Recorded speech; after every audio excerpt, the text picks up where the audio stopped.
is up, guys? So if you've ever thought about starting a YouTube channel, you're gonna need some gear. Of course, you can always just use your smartphone and that's totally fine.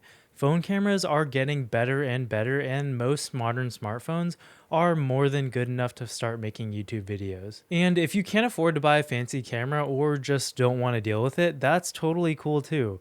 But that isn't to say that good gear doesn't have its place. And if you're looking to upgrade your YouTube game, I'm starting a little series called YouTube Gear where I'll show you guys some of the gear that I use to make my videos, or just gear that I think might come in handy for you guys if you're thinking about starting a YouTube channel or are just trying to up your video game in general. And if you're trying to up your video game, one of the first things you should be looking to get is a good microphone. Because anyone who knows anything about YouTube knows that having good audio is way more important than having good image quality. And I think that the biggest thing I can recommend is just to not use the onboard microphone of whatever camera you're using. And that's good too, because microphones are way cheaper than cameras, and one of the best bang for the buck microphones out there is this, the Blue Yeti. This is probably the most popular beginner mic out there, and understandably so. It's extremely easy to use, it's got a good price, and for that price you get exceptional audio quality. So right now I'm using the Shure SM7B, and I'm going to switch over to the Blue Yeti in a second. But keep in mind that this mic is $400 and the Blue Yeti literally costs 1/4 of that. So that being said, let's switch over to the Blue Yeti.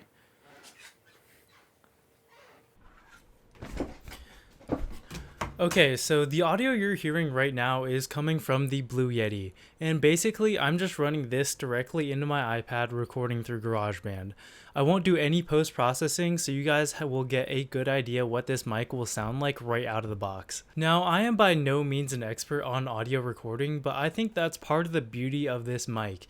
Even a total audio newbie like me can figure out how to get good sound out of this mic, and part of the reason for that is that this can connect directly to a computer or an iPad via USB. Like most other high-end mics use an XLR connection, and there's just no way to directly connect them to a computer, which means you then need to purchase additional equipment like an audio interface or a recorder, which can get very overwhelming very fast. Like the Shure SM7B that I was using in the beginning was an XLR mic, and I had to do a ton of research on how to get it to actually connect to a computer, and after all was said and done, I'd spent around $750. So even though the mic was only $400, because I'm a beginner and I don't already have a lot of that equipment, the actual cost was much higher. So if you're a complete beginner like I am, having it connect directly to a computer is a total lifesaver.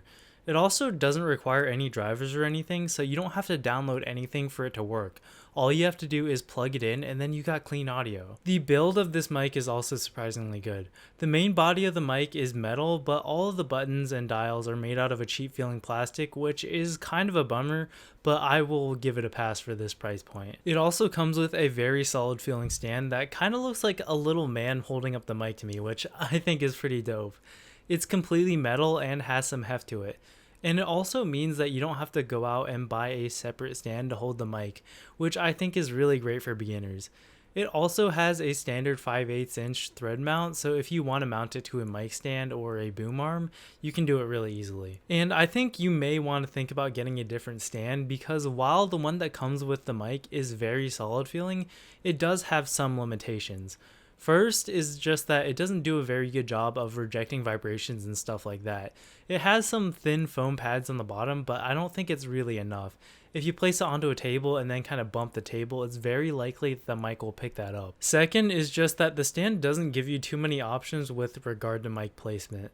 So when you get a mic like this, you always want to get it as close to your mouth as possible, and that's because of something called the proximity effect, which basically just says that the closer the sound source is to the mic, the better it'll sound. So right now I have the mic kind of like propped up on an empty box, and it's not the best solution. Getting the mic closer to your mouth will also help a lot, because this microphone is a condenser mic, which without getting too much into it just basically means that this mic is very sensitive, and that can have its advantages in certain situations. But one of the disadvantages of condenser mics is that because they're so sensitive, they tend to pick up a lot of background noise, which can be a problem if you aren't in an acoustically and treated environment. If treating your space isn't an option, one of the things that you can do to help with that is just to get closer to the mic. Because when you get close to the mic, it allows you to turn down the gain, which is basically just how sensitive the mic is, and conveniently there's a dial for that right on the back of the mic. I usually just leave it around about a quarter to a half of the way, and it does a good enough job of isolating my voice in my room. And I think once you get all of that set up, the audio quality that comes out of this mic is really good in my opinion. As I said earlier, all the audio in this video after the cut of my voice is raw straight out of the Blue Yeti. So I'll just let you guys make your own decision about that. I will say though that I don't think that this is the absolute best mic out there. Like if you use a high quality set of headphones or speakers, you'll be able to hear some of the deficiencies of the mic. But I think for most people out there, this is more than good enough, and it at the very least holds its own against any other USB mic in this price range. But this mic also has another distinct advantage over other mics, and that is its versatility. So you can actually change the pickup pattern of the mic right on the body via a dial. So the Yeti actually has 3 mic capsules inside of the housing, which is what allows for the different polar patterns. So you can choose between 4 different modes: cardioid, stereo, bidirectional, and omnidirectional. So cardioid is what you're going to want to use if you're doing a podcast or a voiceover like this, or something like that.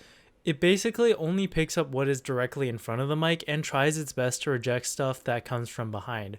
And it's called cardioid because the pattern is shaped like a heart, which totally flew over my head for like years. So you should be able to hear me pretty clearly right now because I'm in front of the mic, but if I turn it around, I should sound like a lot more muffled right now. So stereo allows you to record 2 channels at the same time and produce kind of a directional effect for an immersive experience. So if I move from one side of the mic to another, you should be able to kind of hear me coming across the screen if you're wearing headphones. Bidirectional is great for interviews because the mic will pick up what's in front and what is behind while rejecting sounds coming from the sides. So like right now I'm in front of it, you should be able to hear me. And if I come directly behind it, you should be able to hear me as well. But if I kind of talk to the side of it, it should sound a little bit more muffled. And finally, omnidirectional will just pick up sound indiscriminately from all sides, which is good in case you're on a conference call or something and everyone is around the mic and needs to be heard. So right now you should be able to hear me fine, and then it shouldn't change like as I move around. So it should be the same like from every direction, I guess. So I think that the inclusion of this feature just further cements this as the perfect starter mic, because professionals would usually have a different separate mic for every one of these situations, and those solutions will definitely be of a higher quality than the Yeti, but it will be monumentally more expensive and complicated. For a beginner, the Yeti will do a good enough job at getting you off the ground and at least getting something that's better than the onboard microphone of whatever camera you're using. And that way you can get started off on the right foot. Like a lot of audio snobs like to roast Blue microphones and say that they're like the Beats of mics or whatever, but honestly I think that this is close to the perfect mic for beginner content creators, whether that be for podcasts, YouTube, Twitch, or anything else that uses audio voice work. So if you've been using the mic on your camera or in your phone, I highly recommend that you take a look at this mic. It's one of the very few products that I feel like I can recommend without hesitation. The combination of the versatility, audio quality, price, and ease of use just make this a really easy recommendation. Anyways, that's all for this video. Remember to smash that like button, and if you enjoy content like this, think about subscribing and hitting the notification bell so you don't miss anything. If you have any questions or just want to say hi, just leave it in the comment section below and I'll get back to you as soon as possible. As always, thank you so much for watching, and I'll see you guys in the next one. Peace!